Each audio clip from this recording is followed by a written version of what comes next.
दोस्तों, एक लड़का सड़क के किनारे बैठा था। तभी उसके कानों में किसी के चीखने की आवाज आती है। वो उधर जाता है तो देखता है कि एक महिला का एक्सीडेंट हो चुका है। वो लोगों से मदद की गुहार लगा रही है। खून से लथपथ महिला सबसे रिक्वेस्ट कर रही है कि कोई मुझे प्लीज हॉस्पिटल पहुंचा दो, कोई मेरी जान बचा लो। उसकी हालत खराब होती जा रही थी, लेकिन कई सारे लोग उसको घेर कर खड़े थे। कोई कह रहा था कि पुलिस का मामला है, कोई कह रहा था एम्बुलेंस को कॉल करो। लेकिन वो लड़का मामले की गंभीरता को समझता है, उसे उठाता है, ऑटो में बिठाता है और फिर उसके बाद उसे हॉस्पिटल लेकर जाता है। लेकिन वहां जाने के बाद दोस्तों, उसे एहसास होता है कि उसने कितनी बड़ी गलती कर दी है। वो वहां पर उसके साथ एक हफ्ते रह जाता है, क्योंकि उस महिला का पति जो था वो विदेश में रहता था, लंदन में रहता था और उसका कोई नहीं था। लेकिन इस एक हफ्ते के दौरान उन दोनों के बीच में गहरा लगाव हो जाता है, गहरा नाता बन जाता है। और तभी दोस्तों, एक हफ्ते बाद उसका पति जो था वो लंदन से वापस आ जाता है। उसके बाद दोस्तों, जो भी कुछ होता है, एक इमोशनल कर देने वाली कहानी है, हैरत अंगेज वाली कहानी है। तो आइए जाते हैं पूरी कहानी इस वीडियो में। लेकिन वीडियो में आगे बढ़ने से पहले बस वही रिक्वेस्ट, वीडियो को लाइक कर दीजिए, हाइप कर दीजिए, चैनल को भी सब्सक्राइब कर लीजिए ताकि मेरा हौसला बढ़ता रहे। दोस्तों, एक कहानी है पश्चिम बंगाल के कोलकाता की। एक लड़का जिसका नाम मनीष होता है, जो कि पश्चिम बंगाल के मालदा जिला का रहने वाला था। वो कोलकाता में एक जूते की दुकान पर काम करता था। एक दिन मालिक उसे काम से निकाल देता है, कहता है कि तुम जाओ, तुम्हारा यहाँ पर कोई काम नहीं है, तुम कस्टमर से ठीक से उसे डील नहीं कर पाते हो, कल से मत आना।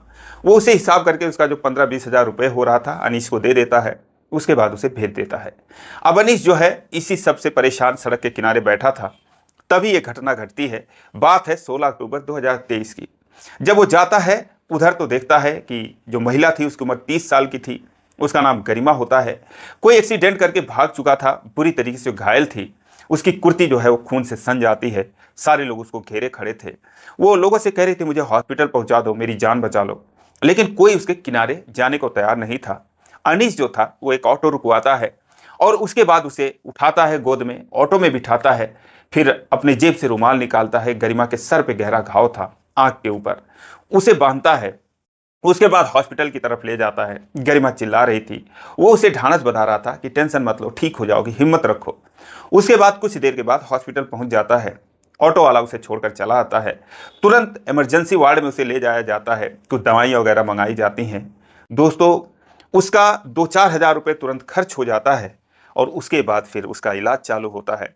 घाव की साफ सफाई होती है, सर पे 11 टांके लगते हैं, पैर का प्लास्टर होता है और फिर उसके बाद 3-4 घंटे में गरिमा को एक बेड पर शिफ्ट कर दिया जाता है। उसे थोड़ा रिलैक्स होता है, अपनी आंखें खोलती है तो पास में वो अनीस को बैठा हुआ पाती है। अनीस को जब देखती है तो उसकी आंखें भर आती हैं। अपना हाथ उठाकर उसे छूने का प्रयास करती है। अनीस उसका हाथ पकड़ लेता है, कहता है कि टेंशन मत लो, ठीक हो जाओगी आप। फिर वो उससे पूछती है कि तुम कहाँ पे रहते हो। तो बताता है कि मैं बगल में ही मेरा रूम है, यहाँ से कुछ दूरी पर वहीं पर रहता हूँ और मैं एक जूते की दुकान में काम करता हूँ। तो वो कहती है ठीक है। लेकिन फिर वो कहता है कि मैडम, आपके घर से कोई आ नहीं रहा है, आप किसी को फ़ोन लगा रही हैं, क्या हुआ? तो कहती है कि मेरा कोई नहीं है, सिर्फ मेरे पति हैं जो कि देश से बाहर रहते हैं और उनका फ़ोन भी नहीं लग रहा है। तो तुम अगर सुबह तक रुक जाओ तो तुम्हारी बड़ी मेहरबानी होगी, जो तुम्हारे पैसे लगे हैं मैं पैसे दे दूंगी। वो कहता है मैडम, पैसों की बात नहीं है, बस आप ठीक हो जाओगे, कोई बात नहीं, मैं रुक जाता हूँ। उसके बाद जो सिस्टर थी आती हैं, चूंकि उसे क्रिटिकल वार्ड से नॉर्मल वार्ड में शिफ्ट कर दिया जाता है। कहती हैं कि इनके जो कपड़े हैं वो आप चेंज कर दो, क्योंकि नॉर्मल वार्ड में जो है घर के कपड़े पहनते हैं। तो वो गरिमा से कहता है, गरिमा कहती है ठीक है, जाओ देखो अगर कहीं बाहर कुछ मिल रहा है लेकर आ जाओ। बाहर जाता है, एक मैक्सी खरीद कर लाता है और उसके बाद लाकर सिस्टर को देता है। सिस्टर कहती है कोई लेडीज नहीं है क्या तुम्हारे साथ, कपड़े इनके बदल दो। और तुम कौन हो? तो दोस्तों, अब अनीस कुछ कह नहीं पाता क्योंकि उसके 10-15 हजार रुपये लग चुके थे। अगर वो कहता मैं अनजान हूं तो फिर उसके पैसे भी मिलने से रहे। इसीलिए वो कहता है कि मैं इनका जानने वाला हूं। तो कहती है ठीक है, इनके कपड़े बदलवा दो और वो पर्दे वाला स्टैंड लेकर आओ, उसको बेड को कवर कर दो और उसके बाद चेंज कर दो। अब वो लाता है, गरिमा को देता है मैक्सी पहनने के लिए। गरिमा जो है उसके हाथ में ग्लूकोज था। फिलहाल उससे कहती है कि थोड़ी मेरी मदद कर दो, मैं पहन लूँ। दोस्तों, वो कपड़े बदलती है। सुबह हो जाती है, फिर वो अपना एक एटीएम कार्ड देती है। उसके पास वॉलेट था, उसी में उसका मोबाइल था। उसके बाद कार्ड देती है, कहती है जाओ पैसे निकाल कर ले आओ। पैसे लेकर आता है, उसके पैसे जो थे वो देते हुए कहती है कि ये लो अपने पैसे। और उसके बाद फिर कहता अब तुम चले जाओगे?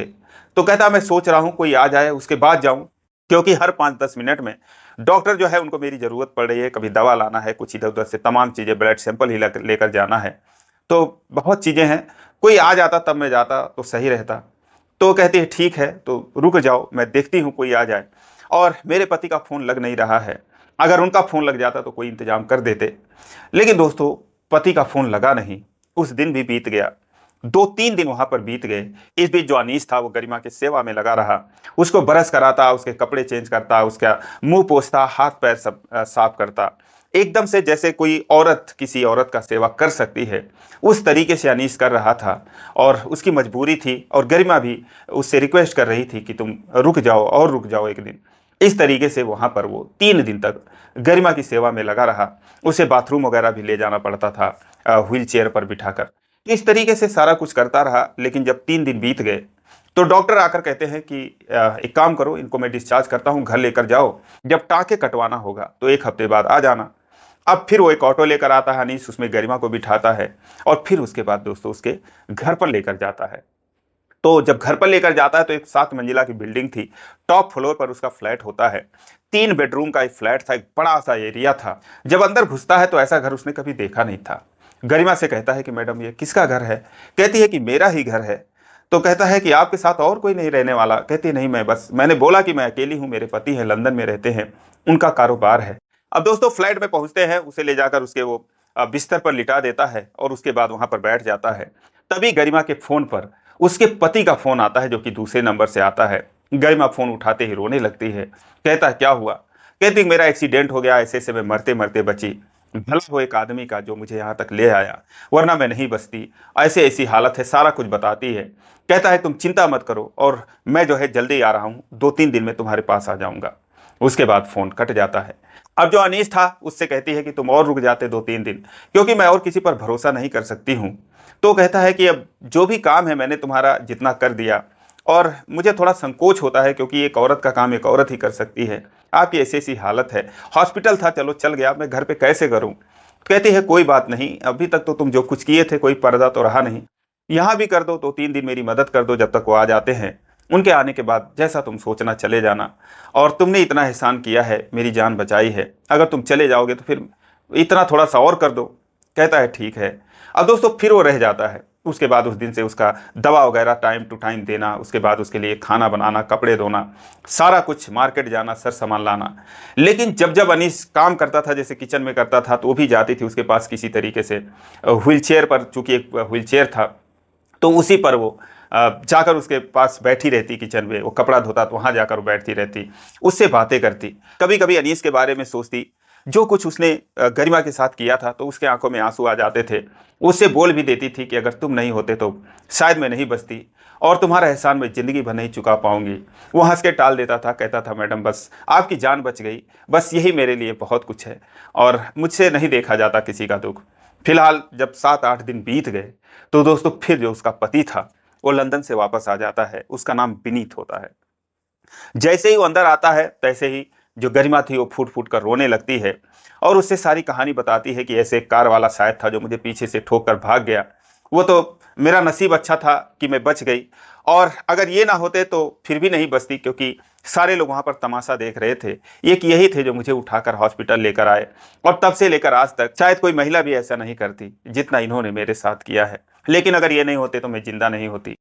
तो विनीत कहता है कोई बात नहीं, अब तुम टेंशन मत लो, मैं आ गया हूँ, तुम्हें कुछ होने नहीं दूंगा। अब दोस्तों गरिमा उससे पूछती है तुम्हारा फोन कैसे गुम हो गया और लंदन में भी कैसे चोरी हो गई? तो कहता है कि अरे हो गई, अंग्रेज भी चोर ही होते हैं, उनसे बड़ा कोई चोर है ही नहीं, देश को लूट कर ले गए, चुरा लिया किसी ने। तो मैंने नया नंबर लिया, उसके बाद कॉल किया। उसके बाद दोस्तों 1-2 घंटा बैठा रहा, उसको चाय नाश्ता अनीस जो है वो बनाकर खिलाया पिलाया। 2 घंटे बाद वो बोलता है कि मैं जा रहा हूँ मार्केट से कुछ ले आऊंगा, क्योंकि हड़बड़ाहट में मैंने कुछ लिया नहीं, मैं सोचा पहले तुम्हें देख लो। उसके बाद वो चला जाता है। लेकिन जब वो चला जाता है तो अनीस जो कहता है उसे सुनकर जो गरिमा थी उसके पैरों तले जमीन खिसक जाती है। वो कहता है कि मैडम मैं आपसे एक बात कहना चाह रहा हूँ, लेकिन कह नहीं पा रहा हूँ।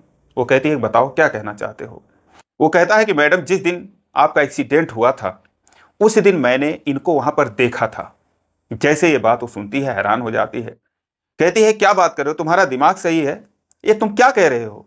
ये तुम्हारे दिमाग में क्या चल रहा है? तुम मेरे पति को देखकर खुश नहीं हुए, तुम क्या चाहते हो?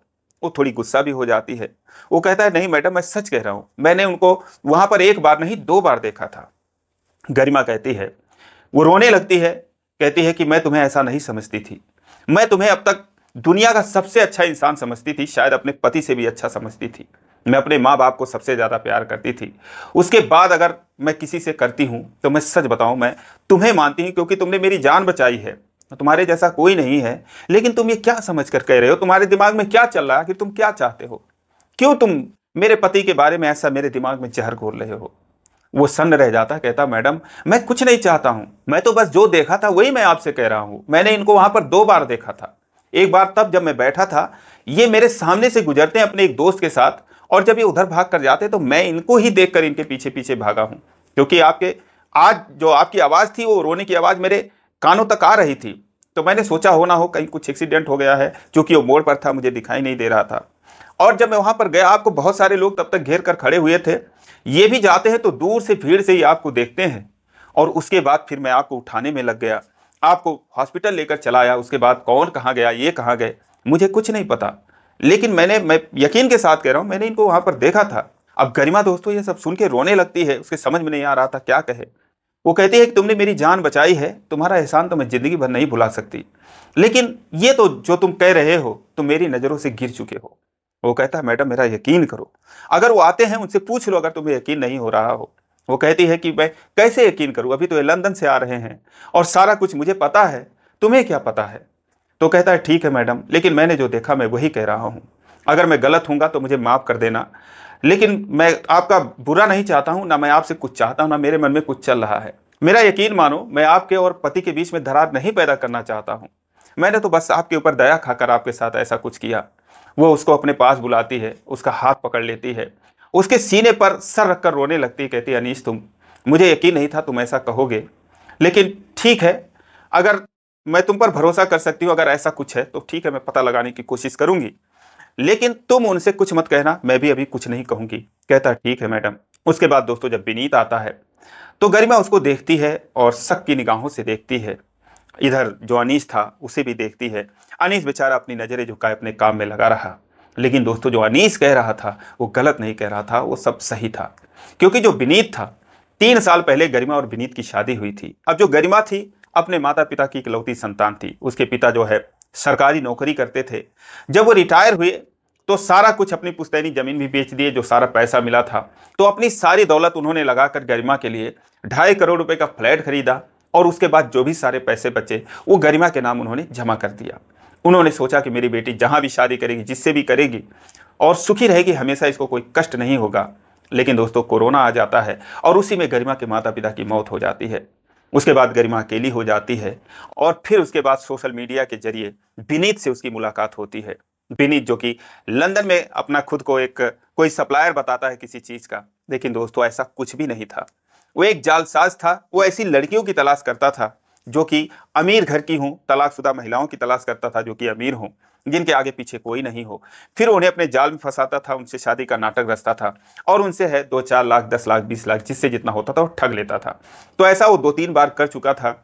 और फिर उसके जाल में जब गरिमा फंसती है तो उसकी नज़र जो है उसके फ्लैट पर होती है।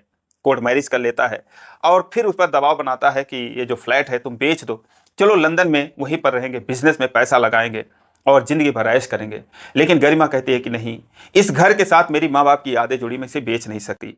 हाँ, अगर कोई किराएदार मिलता है अच्छा तो मैं इसे किराए पर दे सकती हूँ, जिससे कि 40-50 हज़ार रुपये महीने मिलते रहेंगे, लेकिन मैं इसे बेच नहीं सकती हमेशा के लिए। अब वो बार बार दबाव बनाता रहा, लेकिन ये बेचने को तैयार नहीं थी। और फिर विनीत के दिमाग में खतरनाक आइडिया आता है कि इसको ही रास्ते से हटा दो, मेरी पत्नी है ही है, कोर्ट मैरिज हुआ है, इसकी प्रॉपर्टी मेरे नाम हो जाएगी और फिर मैं इसको बेच लूंगा।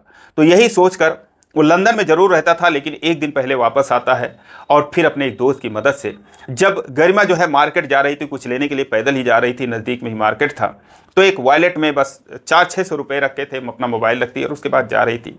तभी पीछे से ये अपने एक दोस्त की मदद से उसे एक कार से ठोक देता है। और जब कुछ दूर आगे जाता है तो उसे लगता है कि यार, लगता है वो मरी नहीं होगी, और इसीलिए उतरकर वो देखने के कि चलकर वहां पर देखूं आखिर हुआ क्या है। और तभी उसको अनीस देख लेता है। फिर वो भाग कर आता है तो उसको एक बार और देखता है। और फिर उसके बाद वो हॉस्पिटल लेकर चला जाता है। तो ये विनीत की सच्चाई थी। जब गरिमा का पैर ठीक हो जाता है, उसका प्लास्टर कट जाता है, उसके बाद दोस्तों धीरे धीरे उसको यकीन हो जाता है कि हो ना हो जो अनीश कह रहा है वो सही कह रहा है। और फिर उसके बाद वो उसके खिलाफ जाती है, पुलिस में कंप्लेंट दर्ज करती है, पुलिस इस पर कार्रवाई करती है और सारा कुछ जो था वो सारा कुछ सच सामने आता है। विनीत को, उसके दोस्त को जिसका नाम अतुल होता है, इन दोनों को गिरफ्तार करती है, जेल में डालती है। दोस्तों इस बीच में 5-6 महीने बीत जाते हैं। अनीश जो है गरिमा के साथ रहा, उसके साथ कोर्ट कचहरी के भी चक्कर लगाता रहा।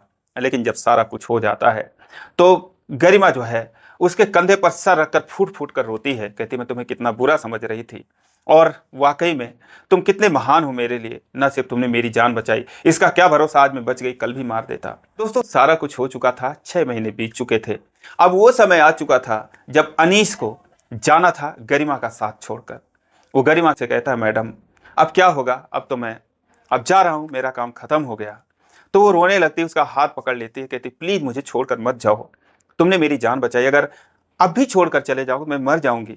अब मेरा किसी के ऊपर भरोसा नहीं रहा, मेरे साथ रह जाओ, कुछ दिन और मुझे सहारा दे दो। वो कहता है कि मैडम कितना दिन और सहारा दे दूं, आखिर कितना दिन मैं रह सकता हूं आपके साथ। कहती है कि अगर तुम चाहो तो तुम्हारा मेरे ऊपर एहसान होगा, क्या तुम मेरे पति बनकर रह सकते हो हमेशा के लिए, और मैं तुम्हारा साथ चाहती हूँ, मैं तुम्हें पाना चाहती हूँ। अब दोस्तों इतना सुनते ही जो अनीश था उसके भी आंखों में आंसू आ जाते हैं। कहता है मैडम मैं बहुत गरीब हूँ, गरीब माँ बाप का बेटा हूँ, मेरे माँ बाप के अलावा मेरा भी कोई नहीं है, मैं 10-12 हज़ार रुपए की नौकरी करता था। आप सुंदर हैं, आप अभी अभी वो 30 साल की उसकी उम्र थी, आपकी और कहीं अच्छी जगह शादी हो सकती है, मैं तो कहाँ इस लायक हूँ। वो कहती है कि नहीं, मुझसे गरीब आज की डेट में कोई नहीं है और तुम मेरे लिए सब कुछ हो, मेरे लिए महान हो, मेरे लिए किसी देवता से कम नहीं हो, प्लीज मुझे अपना लो, मुझे छोड़कर मत जाओ। लेकिन मैं इन 6 महीनों में सच बताऊं तो तुमसे बहुत प्यार करती हूँ, तुम्हें चाहने लगी हूँ। इतना सुनते ही दोस्तों जो अनीश था वो सन्न रह जाता है। उसके बाद कहता है ठीक है, वो उसका गरिमा का हाथ पकड़ लेता है और दोस्तों उसके बाद दोनों एक दूसरे से लिपट जाते हैं। गरिमा रोने लगती है और फिर उसके बाद उसे लेकर गांव जाता है, अपने माँ बाप से मिलवाता है। वहाँ पर 2 महीने वो रहते हैं अच्छे तरीके से और सारे सदमों से वो बाहर निकल आती है। और फिर उसके बाद उसके माँ बाप भी साथ में आते हैं अनीश के। चारों लोग उसी फ्लैट में आज भी रह रहे हैं। गरिमा और अनीश जॉब करते हैं और बहुत ही शानदार लाइफ एंजॉय कर रहे हैं और दोनों एक दूसरे से बहुत प्यार करते हैं। दोस्तों ऊपर वाले से दुआ है कि इनकी जोड़ी ऐसी सलामत रहे। तो दोस्तों ये रही कहानी, आपको कैसी लगी आप कमेंट करके जरूर बताएं। कहानी अच्छी लगी हो तो वीडियो को लाइक नहीं किए हैं तो लाइक कर दीजिए, चैनल को सब्सक्राइब कर लीजिए इसी प्रकार की कहानियों के लिए। फिर मिलेंगे अगले वीडियो में, तब तक के लिए जय हिंद।